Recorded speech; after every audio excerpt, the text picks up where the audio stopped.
Welcome, everyone, to this week's episode of the Midlife Reinvention Podcast, a podcast for women in transition in their careers and life. And I'm very pleased to have on the show today Linda Magoon. Linda is an author, environmentalist, and outdoor enthusiast. She reconnected with her love of hiking after ending a difficult marriage. Shortly thereafter, at the age of 55, she set out to climb all of 48 of New Hampshire's 4,000-foot peaks. By climbing each challenging summit, Linda found the internal strength needed to overcome the paralyzing uncertainty surrounding the worst period of her life. Her book, Live Free and Hike, is a candid and humorous story of a woman's transition from a place of grief and shame to one of healing, resilience, and grace, one mountain summit at a time. So thank you so much, Linda, for being on the show today. How are you doing? I'm doing excellent. Thank you for having me, Kavita. It's an honor to be here. And I just love your website and your coaching and what you do.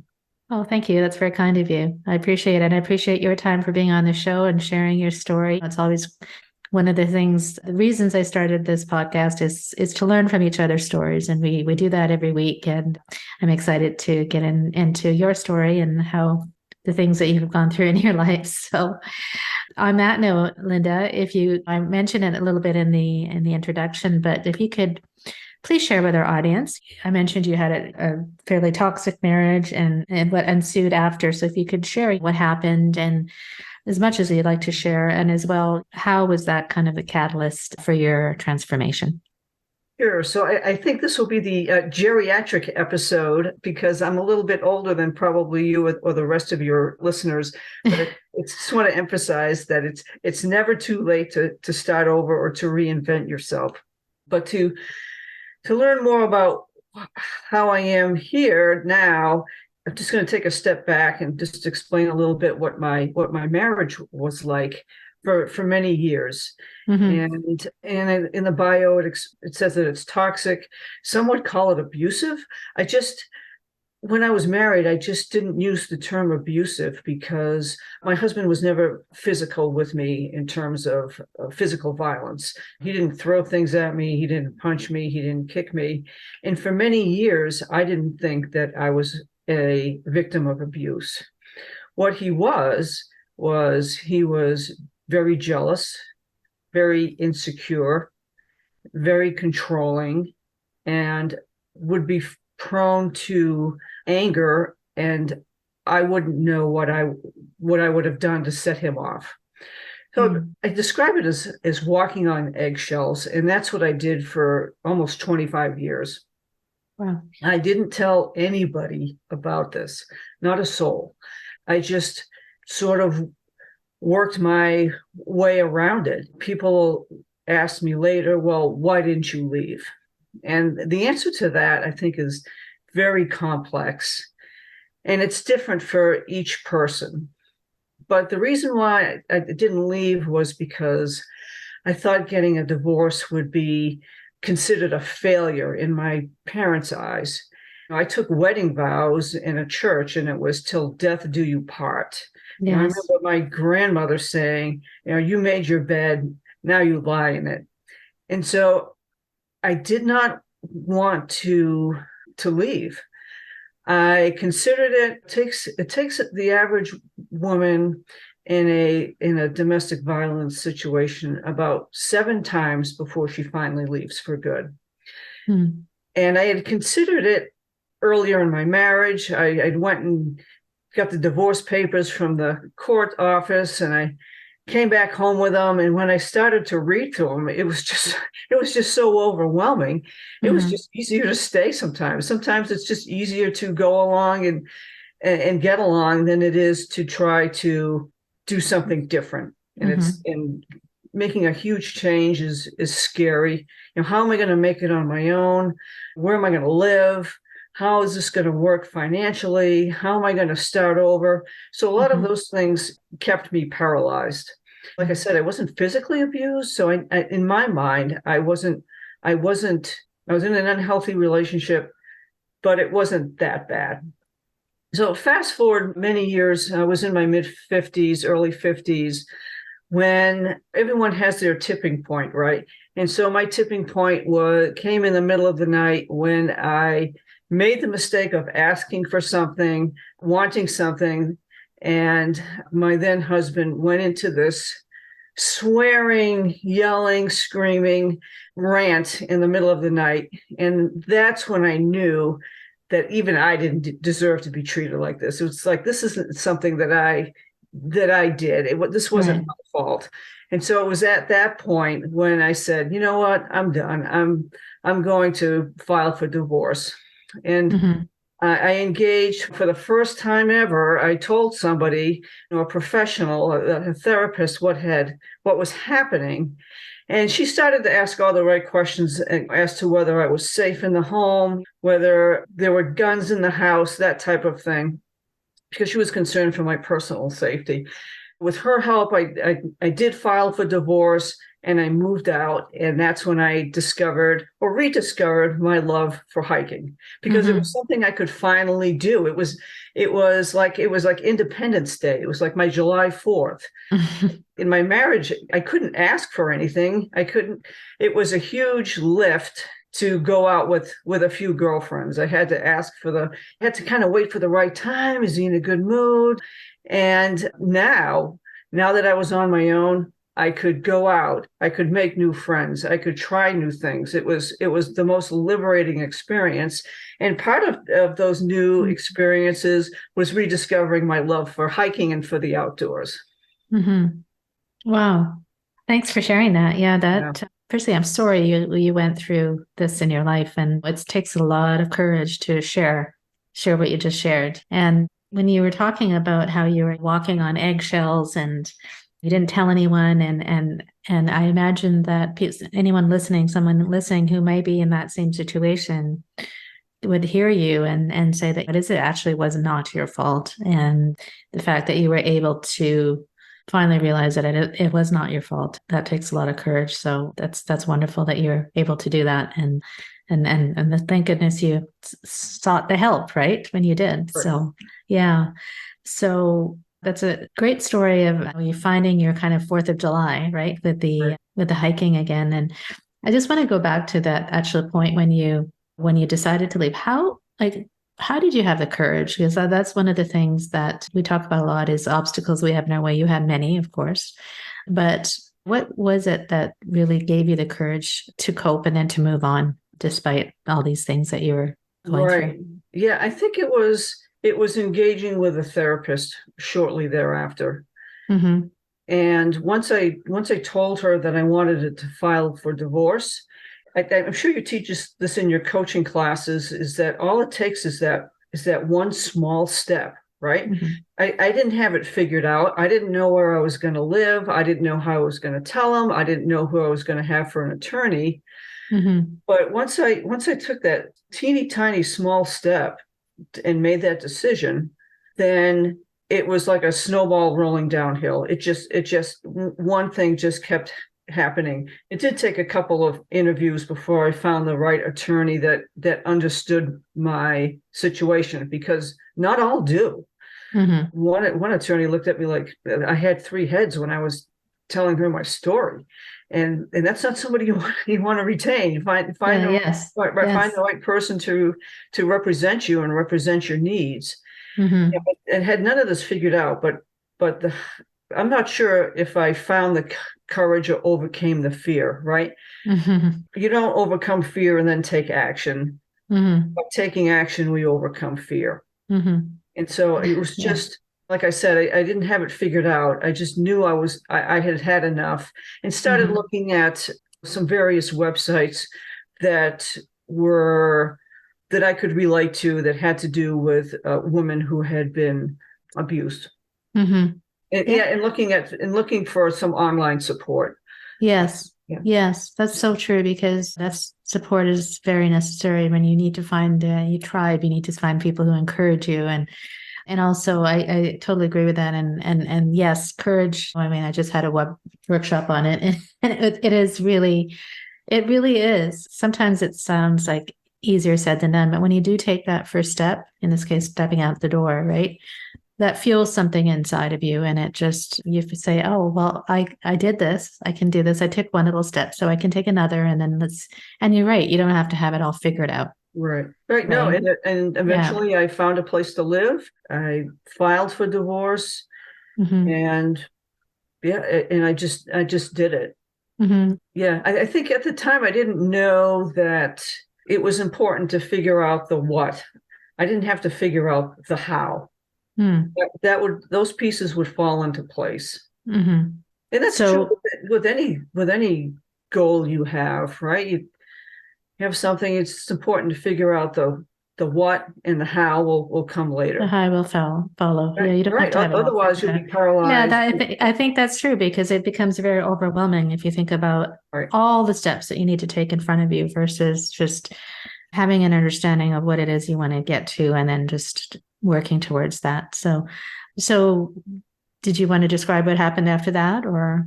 Oh, sure. So I got divorced in the summer and became final. I moved out, and I don't want to say it was fine. It's a huge adjustment, of course, but it was challenging for me to tell people that I had been divorced because, like I said, I was very quiet. I didn't tell anybody what had been going on for years and years. So now opening up to friends and coworkers and saying, yeah, I'm not married anymore, was really difficult for me. Sure. Yes. And to share that journey and that news. Yes. But it also offered new opportunity as well, right? And so one day, I'd always wanted to hike up this one particular mountain in New Hampshire. It's beautiful. It's in the western part of the state, and the name of the mountain is Mount Moosilauke. And it was a stretch for me. It's about an 8-mile round trip, which is fairly lengthy for somebody in their mid-50s who hasn't been hiking much.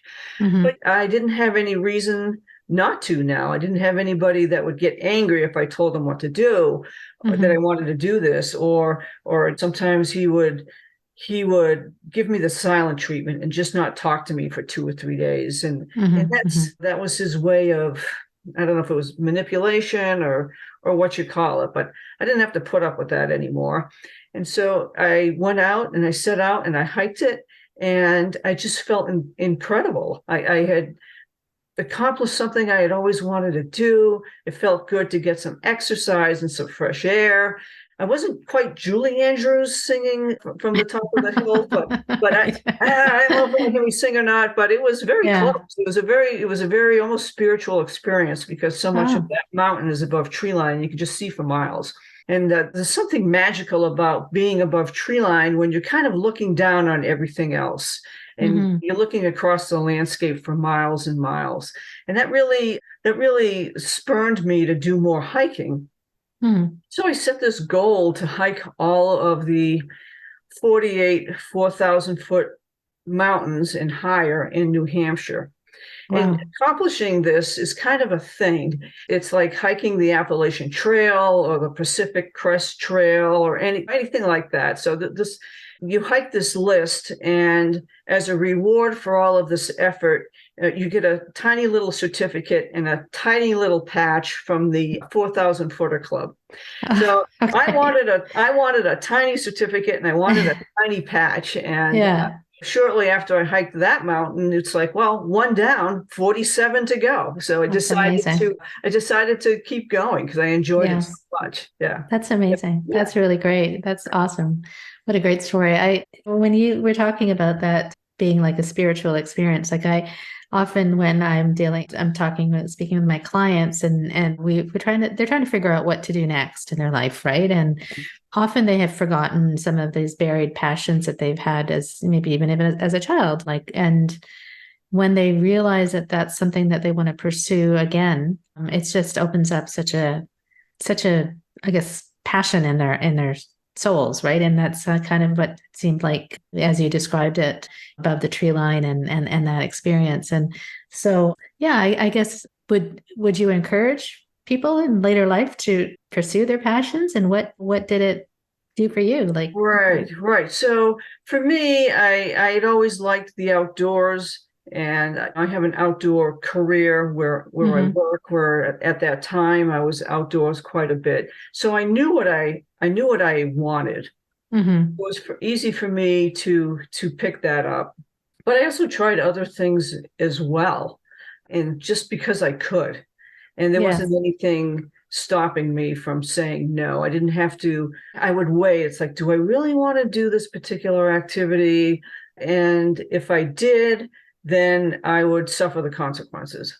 And more often than not, I didn't. And next thing you know, 25 years goes by. So for me, it was fairly easy to discover this. But I tried other things too. I tried taking an art class, and I wasn't that great at it, but what the heck, Yeah. you try it and Yes. Yeah. try to figure out what sticks. Right. Right. Right. So So it's like you, those two words came up, freedom, and you had the freedom and you had the choice. You could make a choice of what you wanted to do. And the fact that you took that choice is amazing. And I guess I would ask is that some people who may be listening who are experiencing maybe trauma or an abusive relationship or feeling like they're stuck, what would be your message to them based on your experience, and how would you advise them to move on if they can? yeah. So your question was what advice would I give to folks that are stuck or in abusive Or that relationships? are similar relationships that you had. Yeah, so I mean, there's certainly resources out there. There's a organization called the National Coalition Against Domestic Violence, and their telephone number their website is called thehotline.org. And I guess what I hmm would want to emphasize to your readers is that there doesn't have to be physical violence in order for you to be quote unquote abused, right? hmm And the name of the organization is almost misleading. And there's subtle signs, right? And I just didn't. I knew it was wrong. I knew this wasn't. I knew this wasn't healthy, but I didn't know what to do. So when we first got married, one of the first things they do is they start to control who you see and don't see. They start to isolate you from your friends and family. Oh, you're seeing your family again. Oh, you're seeing your friends again. And that isolation is just one of the first steps to power and control. And then hmm maybe later on, I had no idea he was so jealous and insecure until after we were married. I didn't dare strike up a conversation with a strange man in the store or anywhere else, or else he'd either get really angry or he wouldn't talk to me. So I quickly learned what I could not do. And from hmm there, it just depends on the abuser, quite frankly, what happens from there. But those are the hmm first warning signs. And so I didn't tell anybody about it, but there were clues. And one of the clues was that I could never stay after work, not for anything, not to have a drink with the coworkers or stay after for a meeting. I mean, I had to be home. And sometimes I wondered whether or not he would check the mileage on my car. Things like Wow. that. If Yeah. they're checking the mileage on your car, they're checking your phone, they're checking your email. That's no good. hmm It's not healthy. It's Uh, paranoia almost, right? Yeah. yeah. It's like Yeah. it's the lack of trust. Lack of trust. And Yeah. and one time when I was early in the marriage, when I was confrontational, I just came right out with it and said, "You don't trust me." And he was former law enforcement, and he said, "I don't trust anyone." It's like, who says that? Yeah. Not good. It's like, okay. So that's how those were some of the signs. Yes. And like I Yes. said, it doesn't have to be physical. It doesn't have to hit you. Party doesn't have to hit you. But if they're controlling, you can do better. You can do Yes. better. Yeah. Yeah. Well, those are some great tips and thanks for sharing. And I think also that it's wonderful that you were able to talk about your life story and write this book. So do you want to describe the book a little bit and what was tell us a little bit about what your intent was for writing the book and Sure. So my original intent was to write this book, and it was going to be this kind of this humorous story of how this old lady in her mid-50s takes up hiking with not a lot of high summit experience. And in the early chapters, I kind of fumble and bumble my way through one peak after another. I dress like Elmer Fudd and just go up and down the trail, not really knowing what I'm doing. But each mountain, you learn a little bit more, and then you grow a little bit more. And then maybe after about half a dozen peaks or so, my life took a total pivot when I enrolled in a workshop, probably very similar to something that you offer, through a life coach in New Hampshire. And it was called Be the Best You Workshop. And so for the first time ever, I learned that it was okay to want, and that it was okay to have things and have goals, and the universe would provide. You didn't have to figure out how, you just had to figure out the what. Mm-hmm. And that is the first time that I had ever heard of this. I had never heard of writing a vision statement or creating a vision board or writing affirmations.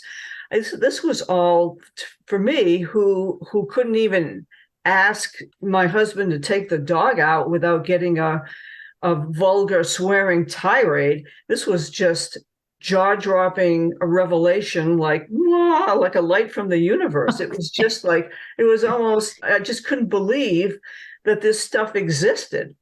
And it all started when I was wrapping up some holiday ornaments in newspaper, and I just caught the press release. So it was, to me, it was a total life-changing workshop. And it was also the very first time that I had told somebody or anybody about my goal or my dream to hike all of these 48 peaks.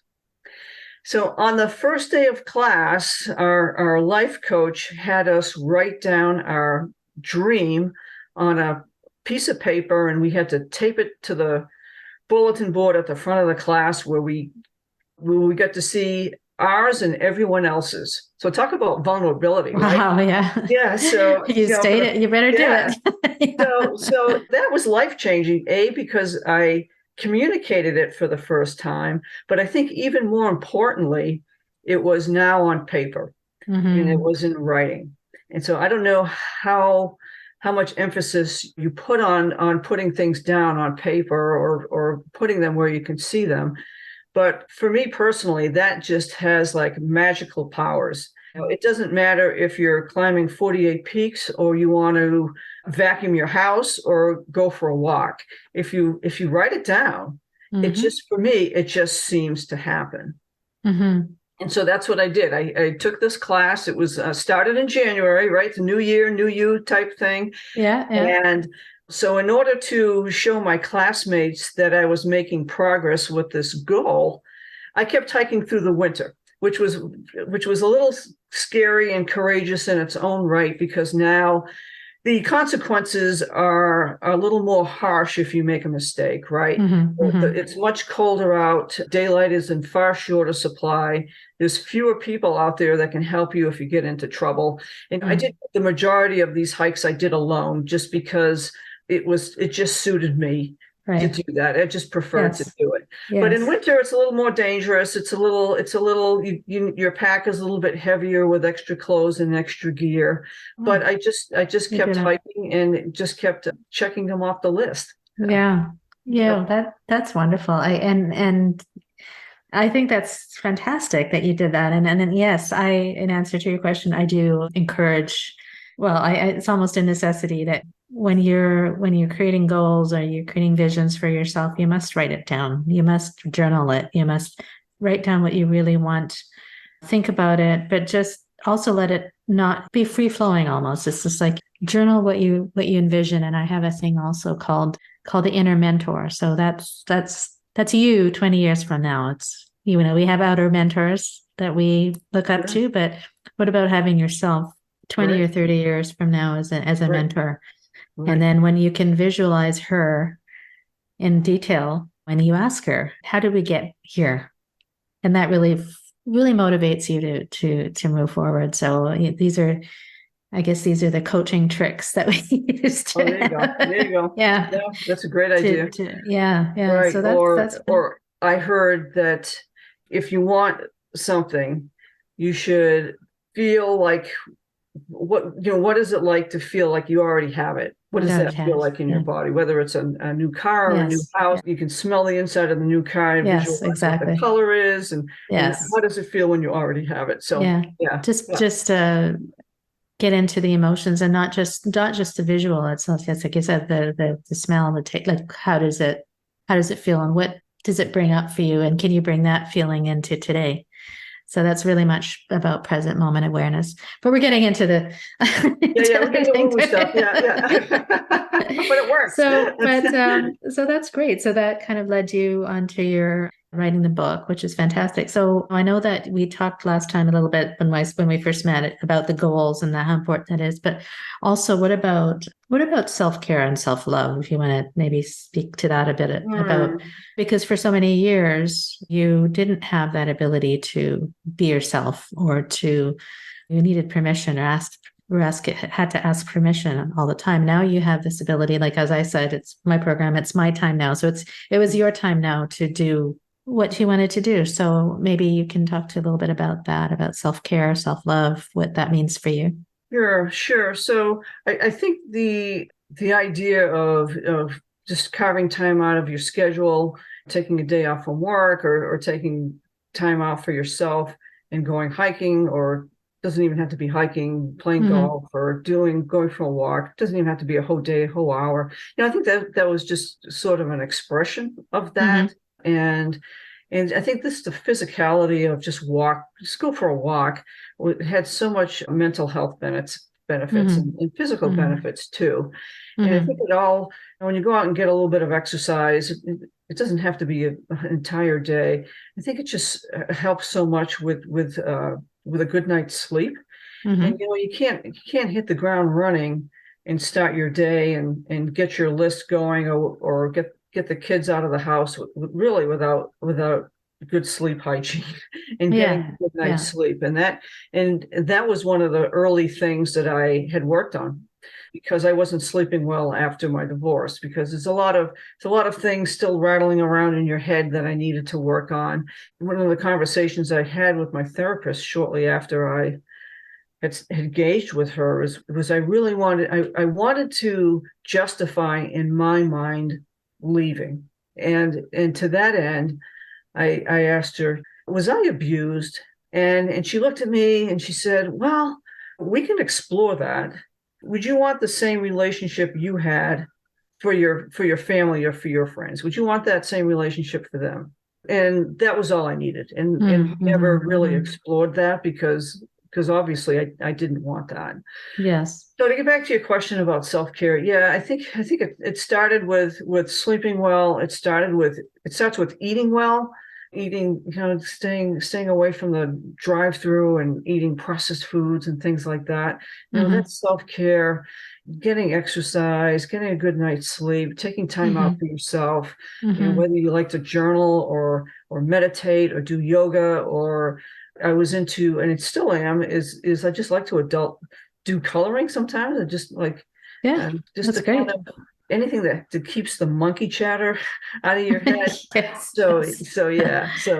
That's great. Yeah. That's great. And also, I think it releases a lot of positive energy, right? When we do these things, that's what it's all about, is having that positive energy, so that fuels you forward, right? So yeah, that's really great. So did you end up hiking all the peaks, or are you still? Oh, okay. No, I believe it or not, I finished. It took about almost 3.5, 4 years to do it. Wow, amazing. But there's no statute of limitations. You take as long as you need. Yeah. So that must have been quite the community that you like. Is there a community of people that do this? There is. I mean, I think now that there are so many Facebook groups you could join, and if you didn't want to hike alone, there's meetup groups, Facebook groups. There's a lot of resources out there that can get you started. But I finished it with my niece and her husband. They are serious backpackers, and we did the last 4 mountains on one backpacking trip, so we could hit them all at Wow. once. And Congratulations. That's amazing. it was great to have them with me and celebrate that with them. And my sister and my brother-in-law were waiting for me when we came out of the woods with a bottle of champagne, and it was Oh, beautiful. Wonderful. Yeah. So I guess the next question would be then what's next for you? Like, what are you, do you have do you have some other peaks to climb, or is there something different that you're looking at, or? Yeah, thanks. So my knees aren't quite the same as they were back in my mid 50s. I do some 4,000 footers with friends and family that are working on their list, and I'll go along and help them out. So I'm kind of doing it again, but I'm not being very strategic or deliberate about it. If the opportunity comes up, I'll happily go and keep them company. But I prefer to stick to some local mountains and to some smaller trails.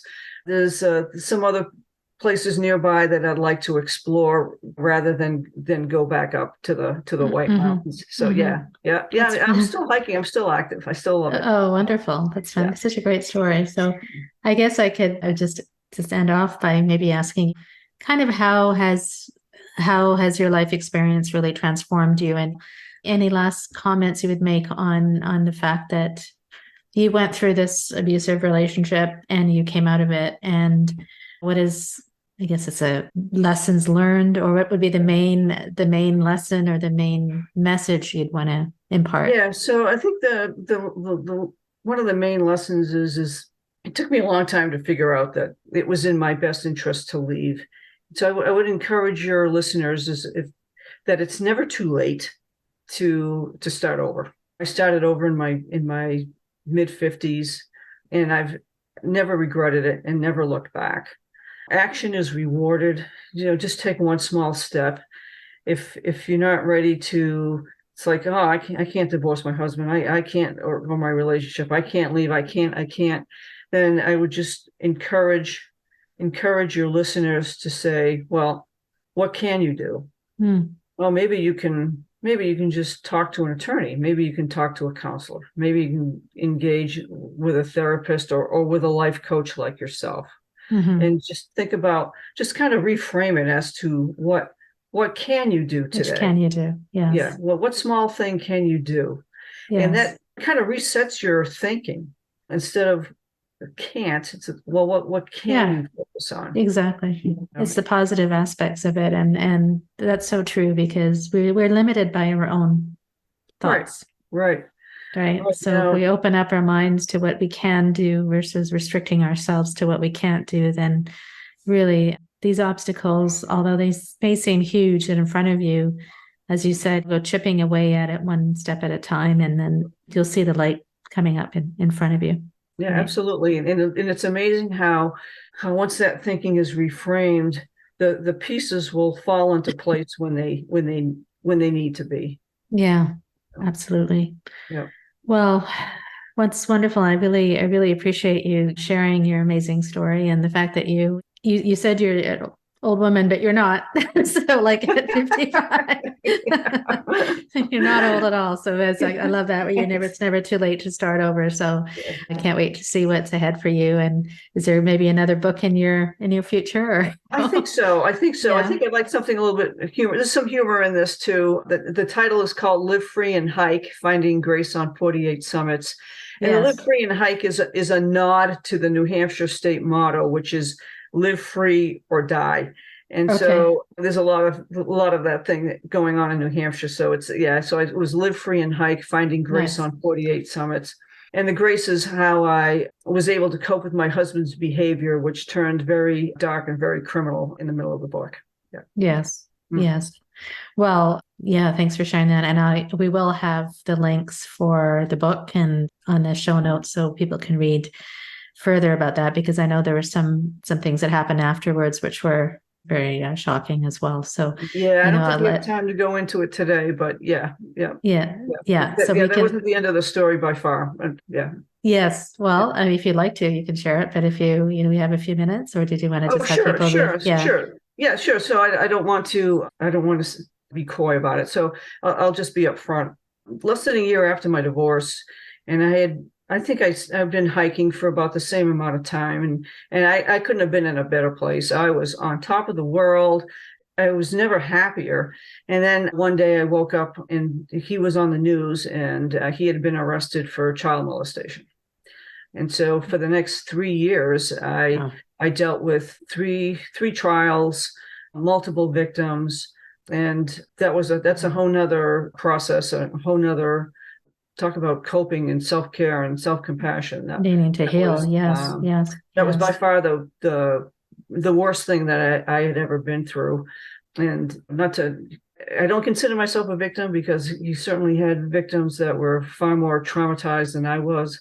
But at the same time, it was very difficult to see that and to function on a day-to-day basis when he was making headlines every other day. Wow. Yeah. Yes. I mean, I can't imagine. And one thing I will say is that having to go through that and see that and live through that, I'm amazed by your resilience and your positive attitude. And that's really one of the reasons I wanted to have you on, is because despite anything that like the worst of the worst things that can happen in our lives, we can get through it. We can get through it. Yeah, it was completely overwhelming. Sometimes there were days when I couldn't get out of bed. I'm sure. But you have to. And I didn't know how I was going to get through the day. How am I going to go to work and function? Mm-hmm. So what I ended up doing is exactly what I was talking about. It's like, well, okay, let's get out of bed. And let's take one step. Yeah, exactly. And I would take my day hour by hour. Yeah. And it was difficult. I didn't know who at work knew. It was difficult telling my family, my friends. It was embarrassing. I was ashamed. I never was really angry. I was just tremendously sad. Yeah. Because, you can be angry and bitter and resentful, but it's just draining and it doesn't serve you. No. It just doesn't. You just, So or you can turn it into you can turn it into lessons for others, which you have done, right? And you can help others right through whatever they may be going through. So I applaud you for that. And again, I'm sorry you went through that. And it's good to see that you're doing what you're doing, and you're doing what you want to do, and you literally and physically and figuratively climb those mountains. So right. So congratulations for that. Yes. Well, thank you so much. Well, thanks for sharing that. I know it couldn't have been easy, but thanks for sharing that. And we will have all the link to your book, and I encourage listeners to read it. And thank you again, Linda. It was a pleasure having you on. Well, thank you for having me. It was a pleasure being here, and I just enjoy listening to the other guests on your podcast. Wow. Thanks so much. All right. Take care. Take care.